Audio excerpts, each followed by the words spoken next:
तो funds category की ये जो प्लेलिस्ट हमने तैयार की है, उम्मीद करते हैं इसमें बहुत सारी ऐसी चीज़ें हैं जो आप पहली बार सुन रहे होंगे और उसके बारे में आपको जानकारी मिली होगी। और आज जैसा कि हमने आपसे वायदा किया था कि आज के एपिसोड में हम बहुत ही इंटरेस्टिंग कुछ चीज़ आपको बताने वाले हैं।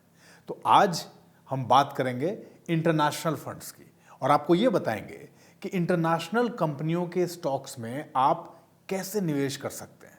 चलिए इसी को डिटेल में समझते हैं। पॉइंट ए, क्या होते हैं इंटरनेशनल फंड्स? देखिए, ये वो फंड होते हैं जिसमें फंड मैनेजर आपका पैसा देश से बाहर की कंपनियों में इन्वेस्ट करता है। उदाहरण के तौर पर जैसे गूगल, एप्पल, माइक्रोसॉफ्ट, इन कंपनियों में निवेश होता है आपका पैसा। इंटरनेशनल फंड्स भी कई तरह के होते हैं। कुछ ऐसे होते हैं जो भारत के बाहर किसी दूसरे स्पेसिफिक रीजन जैसे कि साउथ ईस्ट कंट्रीज या फिर मिडिल ईस्ट कंट्रीज की कंपनियों में निवेश करते हैं। अच्छा, कुछ फंड्स ऐसे भी होते हैं जो केवल अमेरिकी कंपनियों में ही निवेश करते हैं और कुछ ऐसे होते हैं जो सिर्फ फॉरेन इंडेक्स को ट्रैक करते हैं जैसे कि नैस्डैक। अब समझते हैं पॉइंट बी, इन फंड्स में निवेश के फायदे क्या हैं।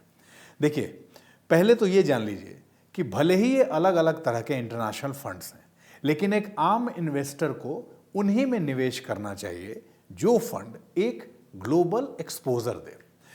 आमतौर पर जो फंड्स यूएस में लिस्टेड कंपनियों में निवेश करते हैं या फिर वहीं के बेस्ड इंडेक्स जैसे कि नैस्डैक 100 को ट्रैक करते हैं, वही सही रहते हैं निवेशकों के लिए।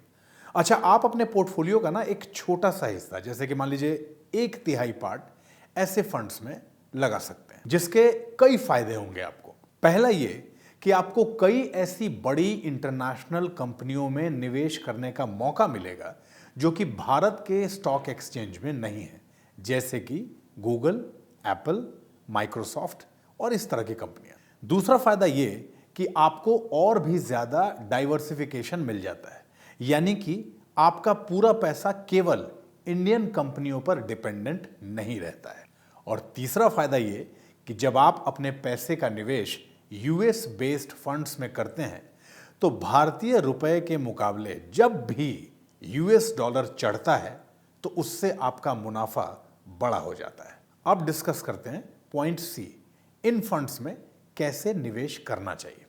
देखिए, इंटरनेशनल फंड में भी ठीक एक आम इक्विटी म्यूचुअल फंड में निवेश की तरह ही आप इन्वेस्ट कर सकते हैं। इसके लिए आपको कोई अलग से दूसरी रिक्वायरमेंट नहीं है, यानी कि जैसे आप एसआईपी के थ्रू निवेश करते हैं ना, ठीक वैसे ही इन फंड्स में भी आप इन्वेस्टमेंट कर सकते हैं। देखिए, एक बात मैं आप लोगों से बार बार कहता हूं, इस फंड कैटेगरी के जो वीडियोस हम तैयार कर रहे हैं उसको तैयार करने से पहले, रिकॉर्ड करने से पहले हम उसका पूरा अध्ययन करते हैं और उसके बाद कई बार वो स्क्रिप्ट्स री एडिट होते हैं ताकि आपको आसान भाषा में हम सब कुछ समझा पाएं। और उम्मीद है हम जो कोशिश कर रहे हैं उसमें कामयाब हो रहे हैं। फिर भी अगर आपको ऐसा लगता है कि कुछ ऐसी चीज़ है जो आपको समझ में नहीं आ रही, कमेंट बॉक्स में हमें लिख के ज़रूर बताइएगा। हम उसको दोबारा से एक बार फिर से एक नए प्रयास से आप तक पहुंचाने की कोशिश करेंगे।